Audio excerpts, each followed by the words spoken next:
Okay, you're alive. You're living. So we began last week discussing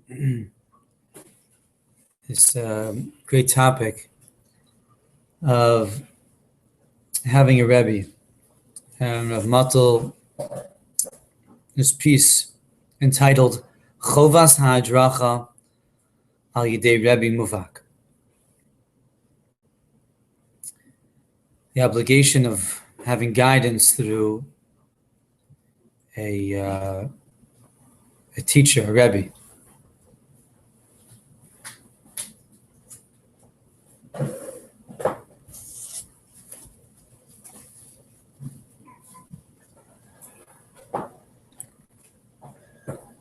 And this term, Rebbe Muvhak,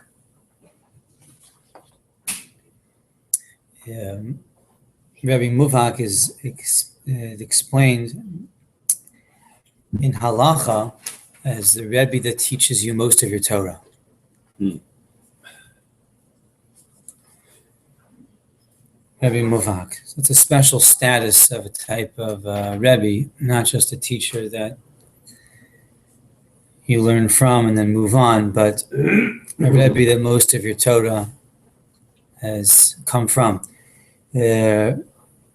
Rabbi Ovadia Mibar Tanura, one of the great Mefarshim on the Mishnah, says that Muvhak is from the word Bohak, Beis Hey Kuf, which appears in Parshas Tazria,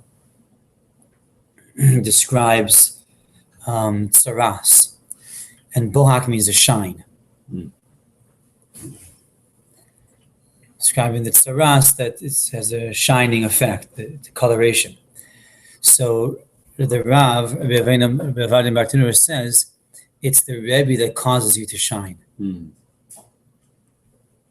And shine is like, when you polish something, so you bring out sort of its beauty. That's a type of Rebbe that not just teaches you Torah, but really causes the person to emerge and for their soul to come forth. So we described last time how you have two types of Rebbes that we have to distinguish between. And the first type is really one we describe as a tzaddik, as really a genuine tzaddik. And the relationship to this type of person is different also. There's two types of Rebbes, there's two types of relationships. And this is really described as like where one, in a sense, finds themselves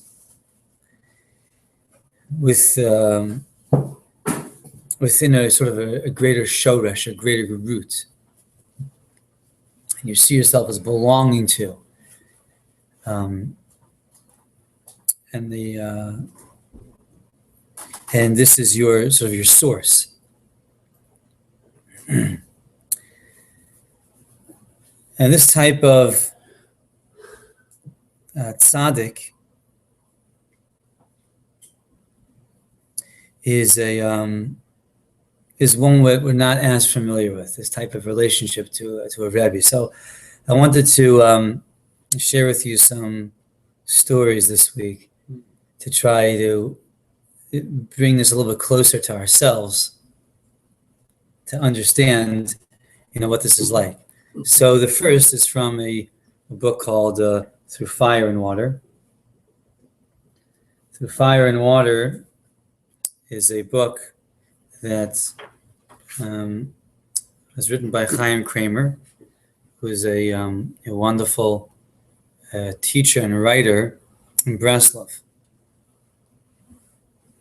And Chaim Kramer has written a lot in taking Rav Nachman's teachings and translating them into English and explaining them. So he wrote an awesome, awesome book on the life of Rav Nosson called Through Fire and Water. The only word of caution you have to have before reading this book is that you may become a Bresler Chassid after reading it, which is not necessarily a word of caution, but it's an amazing, amazing book. Amazing, amazing book. And he drew from all the different teachings, different stories of Rav Nachman's life, Rav Nosson's life, really, to make it into a story. So in the beginning, he writes about Rav Nosson. Rav Nosson grew up in a very illustrious family, a rabbinic family.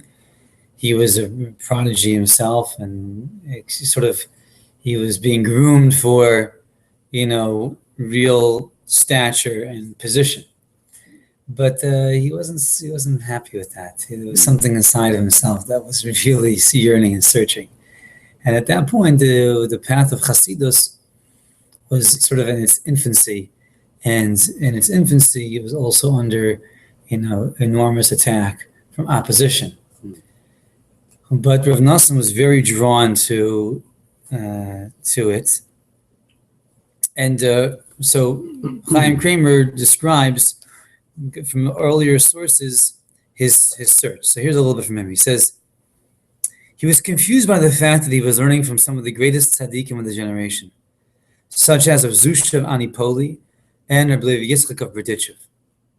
So Rav Nosson already traveled to these tzaddikim and spent time there. Holy and learned people who were able to infuse literally thousands of young Jews with religious fervor. Yet, he felt unfulfilled. What Rav Nosson was missing was a way to translate the teachings he received into action. How do these teachings apply to me personally? How can I come to serve God properly through these teachings?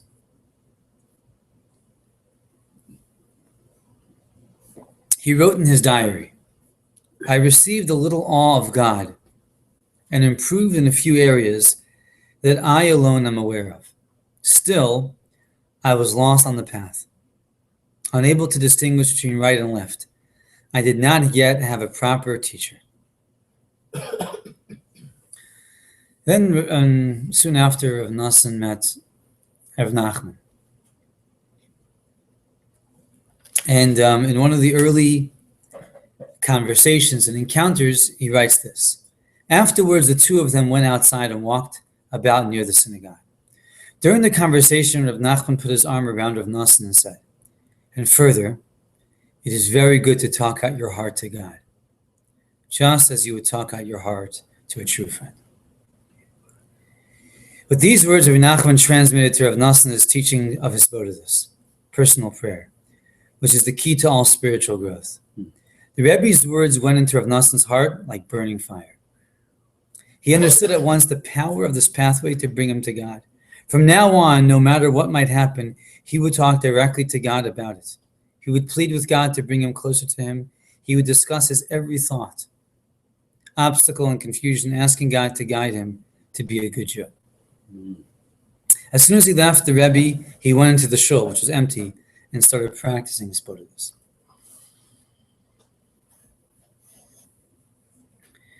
Now, one of the earliest examples we have of a Rebbe and a Talmud, a Rebbe and a student, in this caliber, of this, tzaddik type of relationship is Moshe and Yoshua. Mm-hmm. And the Torah itself describes how Yoshua is very attached to Moshe. It says, "V'hana Yoshua lo mash mitoch ha'ol," that Yoshua did not leave Moshe Rabbeinu's tent. He was literally attached to him. The Medrash says that he would set up the seats in the base Medrash. Every single activity that he could do to attach himself to Moshe Rabbeinu, he did. When Moshe Rabbeinu went up to Har Sinai, and his neshama was with Hashem, Yoshua stayed at the foot of the mountain, did not leave.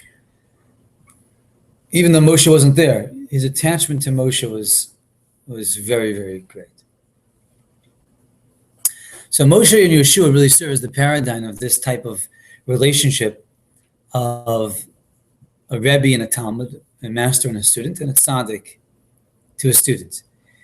And in one of Rav Nachman's early discourses, he alluded to this relationship. The Rebbe connected the two kinds of expertise with the form of the letter Aleph, which consists of an upper point and a lower point joined by a Vav. Right? So the Aleph really consists of a letter Yud, and then a lower letter Yud, just upside down, and then a letter Vav, just slanted, that connects the two Yuds. The Rebbe explained that the upper point corresponds to Moshe, the teacher, and the lower point to Yehoshua, the disciple. When one completes this letter Aleph, one attains true repentance and reaches the level of the man who sits upon the chair. After giving the lesson, the Rebbe said, whenever a teacher and a student get together, they are compared to Moshe and Yehoshua. The Rebbe was clearly alluding to his relationship with his new disciple.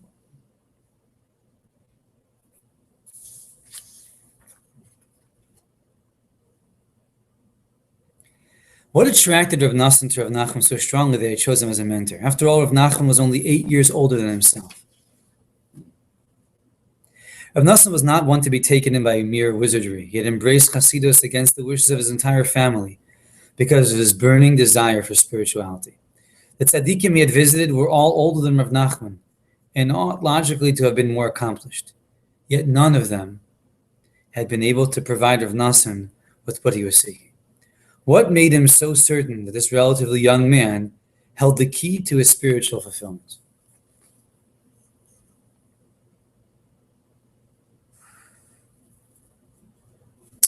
As an outstanding scholar himself, Reb Nosson was certainly responsive to the Torah teachings and could not fail to be moved by the grace and brilliance of Rav Nachman's lessons. Yet the Rebbe held out something that touched Reb Nosson even more deeply than Hasidic teachings.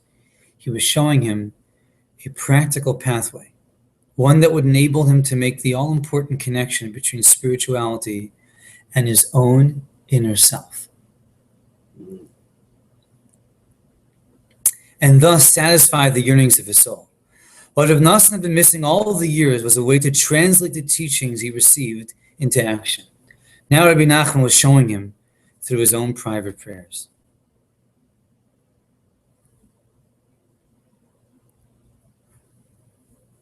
Only with a solid weave of Torah and prayer would Rav Nosson be able to realize his desire. Rav Nachman had said that the Misnagdim hold that learning is the most important thing, while the Hasidim say prayer is the most important. But I say davening and learning and davening. For Rav Nosson, the exquisite sense of spiritual elevation he experienced with Rav Nachman was a taste of the world to come, one that he wanted more and more of. And the Rebbe, for his part, also rejoiced over his new student. So the relationship is both ways. As Chazal say, more than the calf wants to nurse, the cow wants to give.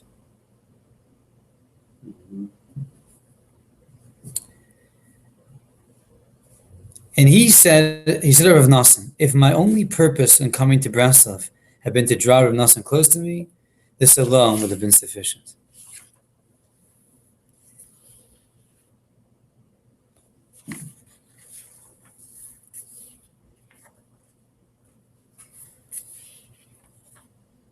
Yes, one more thing I want to share.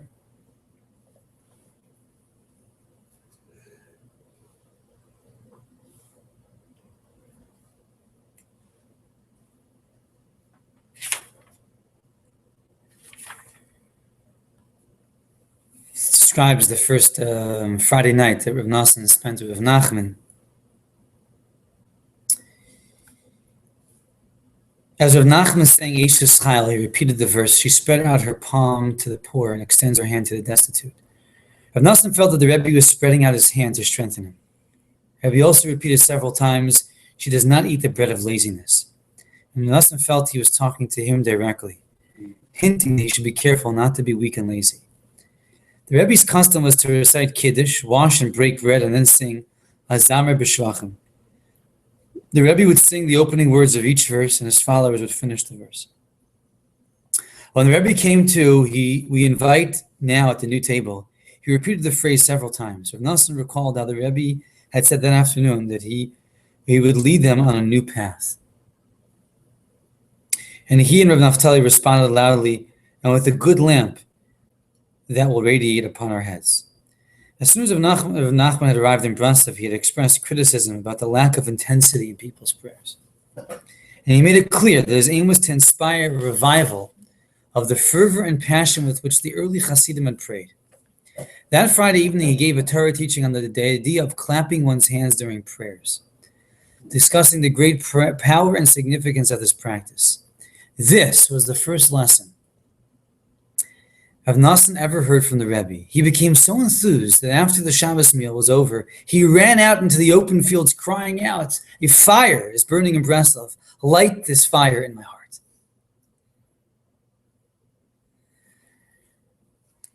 So, type of encounter between a disciple and a Rebbe, and sort of that proportions, is really a power. There's a power of ignition there, where the yearnings of the neshama, that they're just yearnings. One meets a point of connection where you could sense they could really become actual. That's what Chaim Kramer is describing. That sense of wanting, of yearning, but not fulfilling it, and meeting a tzaddik where you could sense just an awesome presence, and also the ability to realize these yearnings.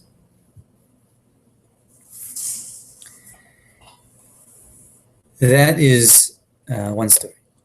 The next is an old sefer. It's called Yerach HaEsanim. Yerach HaEsanim. There's a collection of different types of teachings. In the back, there's basically 3 books here. In the back is a book called Tovo Zichronos, Good Memories, and these are stories. These are the original stories. Many of the original stories of where, like this book, Through Fire and Water, is drawn from. These are stories from the source themselves of students of Rav Nachman. Stories about Rav Nachman they personally experienced, or stories about Rav Nosson, his Talmud. And there's a particularly special story here that gives you a sense of what's going on here. One of the great Talmidim of Rav Nachman was tzaddik, whose name was known as the Maggid of Tervetzia. He was a great tzaddik. He was a Maggid. He was a preacher. Go around to the towns and try to arouse people to closeness to Hashem. And this Maggid had a son-in-law, and his name was Rabbi Yitzchak Isaac. And Rabbi Yitzchak Isaac was not a chassid. He was not in that path, and he was actually a very great person. He was a very profound Torah scholar. He came from great yichus, great pedigree, special family, and the Maggid, many occasions would speak of Rav Nachman's greatness to his son-in-law, and tried to persuade him to go and visit him to meet Rav Nachman. So he said, "Listen, you have a relative that lives near where Rav Nachman was living at the time. You're going to go visit your relative, so go to Rav Nachman and knock on his head." So I told you the expression was, in the olden days, you wanted to check somebody out. It's called, knock on his head. See, check him out. You check him out for yourself and see if he's everything I'm speaking about. So, Rav Yitzchak Eiser prepares for his journey. So he dressed like an important person. So he dressed with a lot of class, we would say, and had the type of dress that a proud sort of Torah scholar had, and he also carried a walking stick. So there's certain mannerisms of sort of honor that he went with. So he makes his way to Zlatopoli, which is where Rav Nachman was living at the time.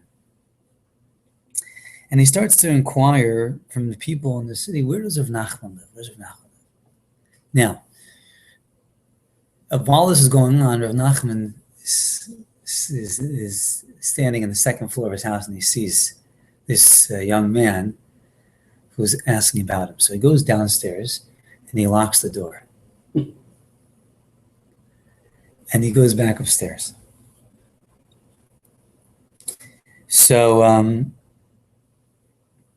this guy that comes and he finds the door closed and he begins to knock on the door. So Rav Nachman comes down and he opens the door and he says to him, if you want to knock on my head, do you have to knock so loudly? So he's like very taken aback by that.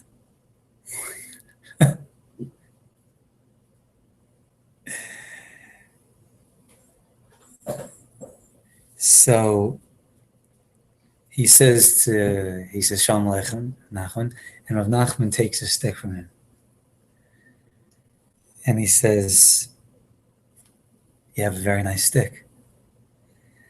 But every stick has two ends.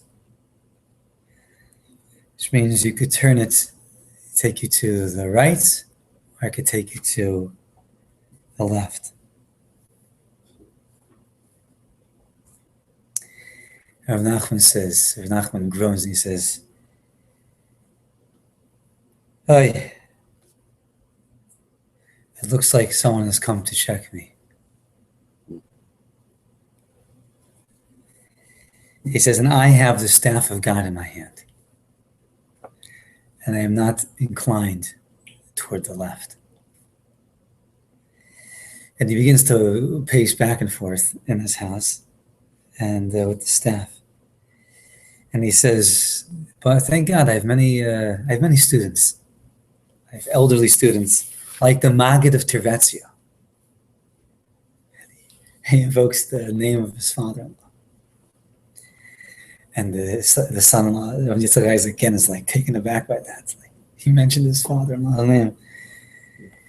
And he says to him, "Maybe you live near the Maggid.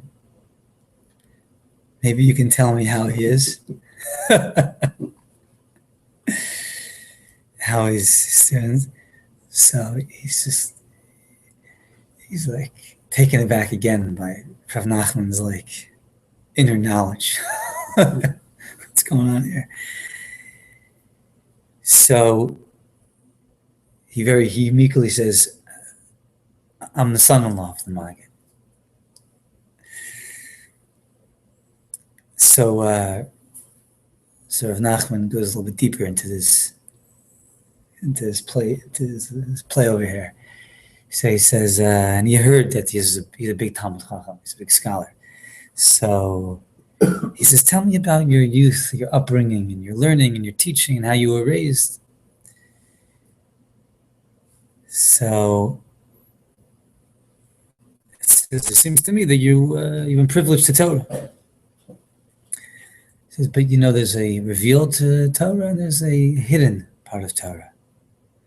And he says, there are a few that really are in need of the hidden Torah.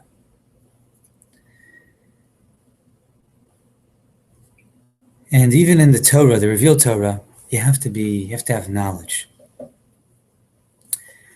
But the source of knowledge is the fear of God.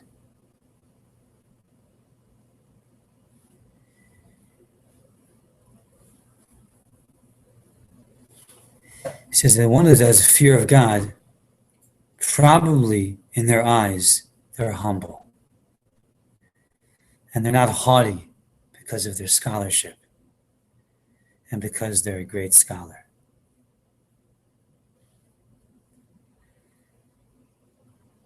So Yitzchak Isaac, Sir Nachman's really starting to touch him inside. So his eyes begin to fill with tears. And he begins to feel a deep pain. And he says, crying, he says, the truth is that my upbringing, I was just taught the mitzvos to be done very perfunctory way. And I was taught just to study a lot.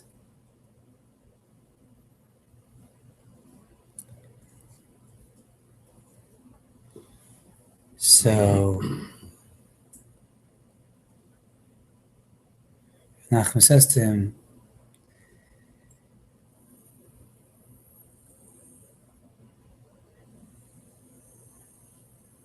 shares some teachings.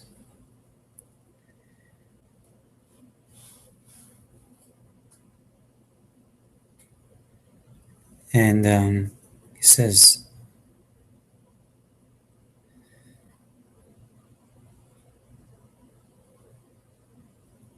one that has fear of God, he'll come to be able to pray with tevekus, with intensity, with attachment, and then he'll come to teach, to reach the hidden area of Torah.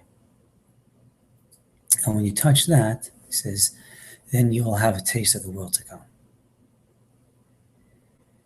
And when he said that, he says, Rav Yitzchak Isaac fainted. You said he fainted. Pray with the downstairs. Yeah, intensive. So Rav Nachman called an attendant and he roused him, woke him up, and he was overcome with fear. So Rav Nachman says, what are you so shaking for? What are you so fearful of? Is this because of the world to come? Nachman said, I just wanted to give you a little taste. That's all I wanted to do, just give you a little taste.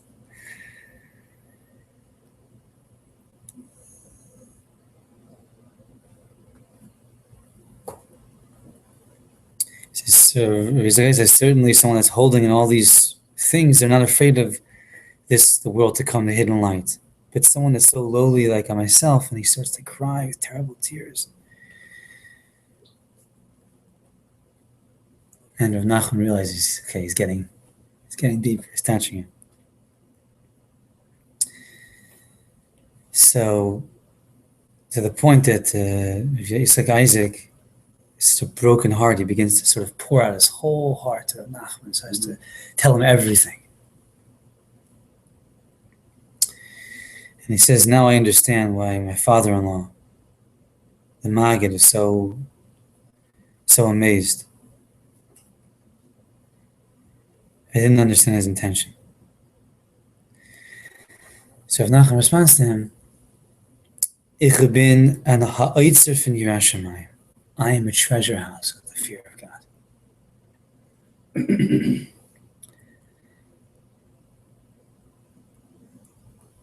So,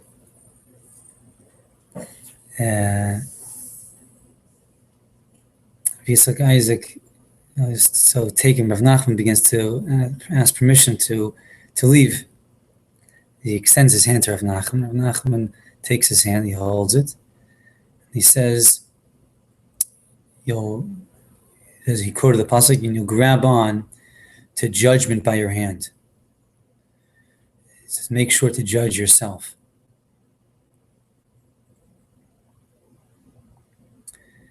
And says when he left, Isaac began to walk outside, and all of his bones were quivering, and he practically could not walk because of the great fear that he had from Rav Nachman. And the incredible, he came home with such a feeling of embarrassment from his father-in-law, and he became a student of Nachman.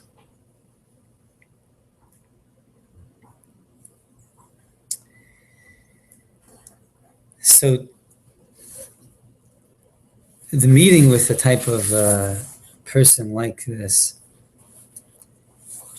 is really what it is an overwhelming experience. And this idea I spoke about last week of bittul, that this type of relationship, the students would be mavatal themselves, completely give themselves over, it came as a result of an overwhelming feeling of the greatness of this person. It wasn't that the student would say, okay, I'm going to give myself over. The experience, the encounter was such an awesome personality, such a greatness. In a sense, the person was just overcome by that, since melted in that type of presence.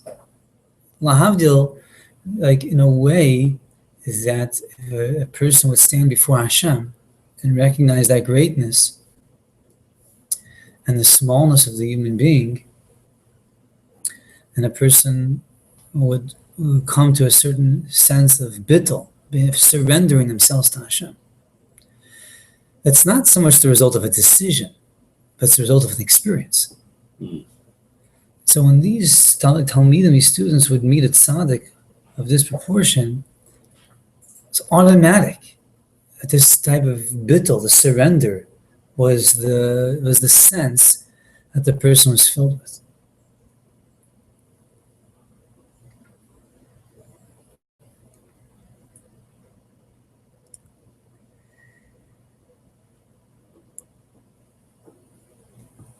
So there's something else, and that is that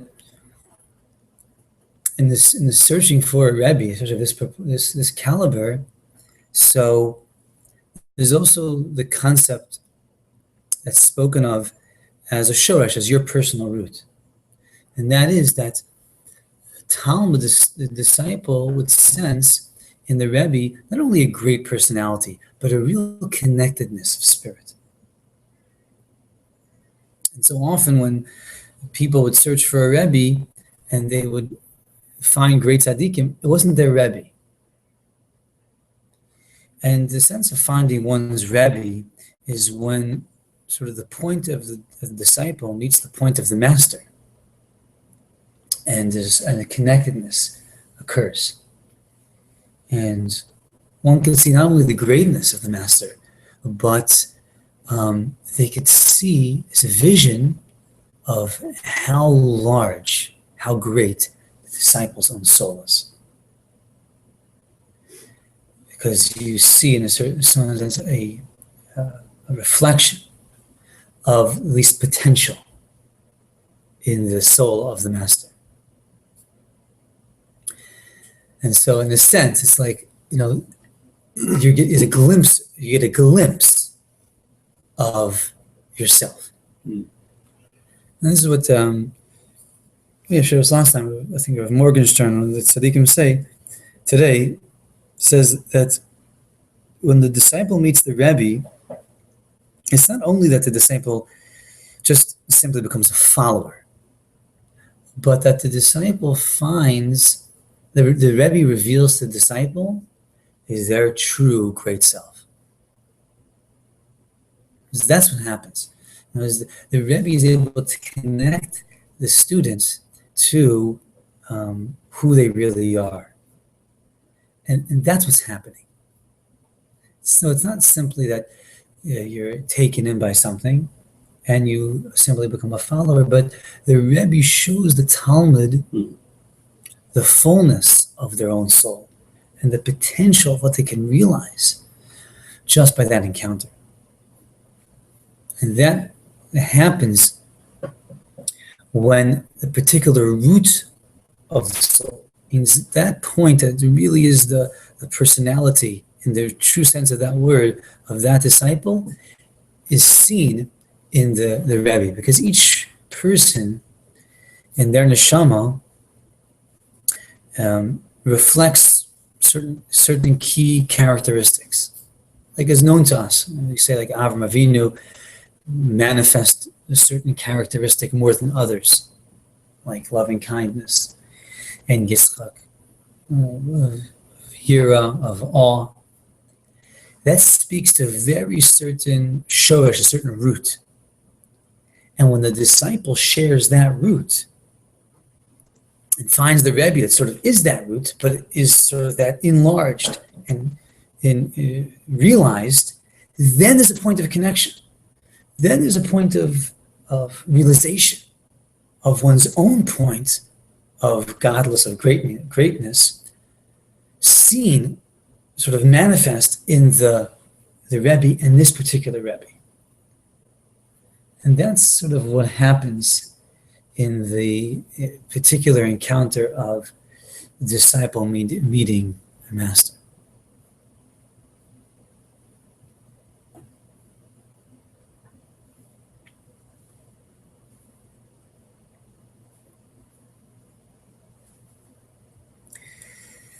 So that bittul that comes about, the surrender, is almost like it's an automatic. It's a sense of you cannot help but be overcome and overwhelmed by the greatness you observe, and memela automatic. It's like Avram Avinu, Hineni, here I am. Upon Hashem's call, just you're given over to the Rebbe, to the master.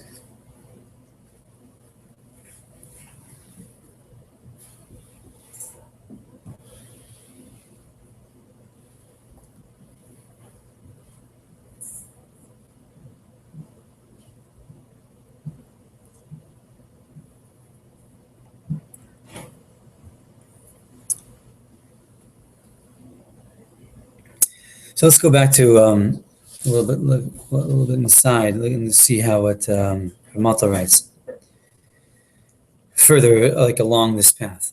The al omek chachmas avoda, on the depth of the wisdom of service, v'chovas ha'adrach aleh, and the obligation to be guided on it, to have a Rebbe. Nitein lehizbonin, you can understand, mima sheheyed al atzmo harav hakadosh milublin, what the Rebbe of Lublin himself testified. So Rebbe of Lublin is the fourth generation, let's say, Hasidus, and was the Rebbe to all the Rebbes in Polish Hasidus that would follow. All these Talmidim, his students, would become Rebbes, or all students of his. This is like, he had like 300 disciples that were all Bali Ruach HaKodesh, masters of the divine spirit. Incredible people in their own right. So the Rebbe of Lublin, he writes about his Rebbe, Rabbi Elimelech of Lezhinsk. But Omru, he said, Sha'al af shehigia l'Rabba, when he came to his Rebbe, Harav HaKadosh Rabbi Elimelech Lezhinsk, Hayalu kvar madrigas Ruach HaKodesh, he had already attained the level of Ruach HaKodesh. He was a master himself. Afal pikein avod ito, the Rebbe worked with him. Kamosha ovdim im eitz ratov, with a dried out stick. She'eina eit, a moist, the opposite, a moist stick. She'eina eish nitfas ba, where the fire is not catching. Makin oso achin, you have to hit it until it catches fire. And the Rebbe really was very harsh with him. He really worked him, even though himself was a great stature when he reached the Rebbe Elimelech Lezhinsk. Even though he was a master of the divine spirits, he was not yet a fitting vessel. He wasn't a fitting vessel that the service of God, the deep and true service of God, should catch within him yet. And to the point that the Rebbe had to work with him, eitz ratav, like the Rebbe had to work with him as if he had to like hit a moist stick until it catch fire. So this is one type of sort of Talmud and Rebbe. As I said, this is the one we're not so familiar with.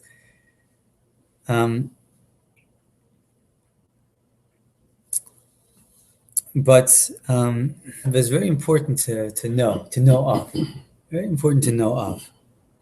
There was once a student that came to the Rebbe of Piasasna.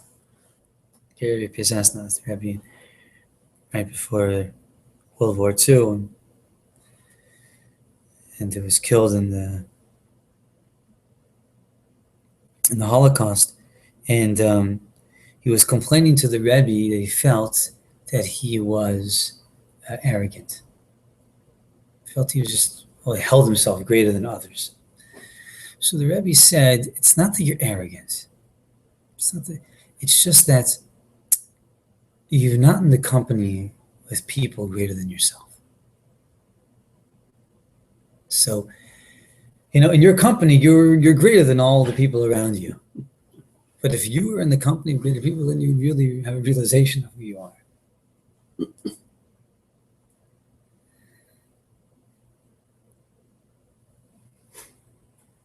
So to read the stories, to get a glimpse, to get a picture, what does it mean a tzaddik? What does it mean a Rebbe? And therefore, the type of relationship that there is because of that type of bittul, surrender, is to understand the encounter between a lesser and a greater soul. And in particular, where these two souls share a root. And therefore, the glimpse that the lesser soul, the disciple, has when encountering a type of person.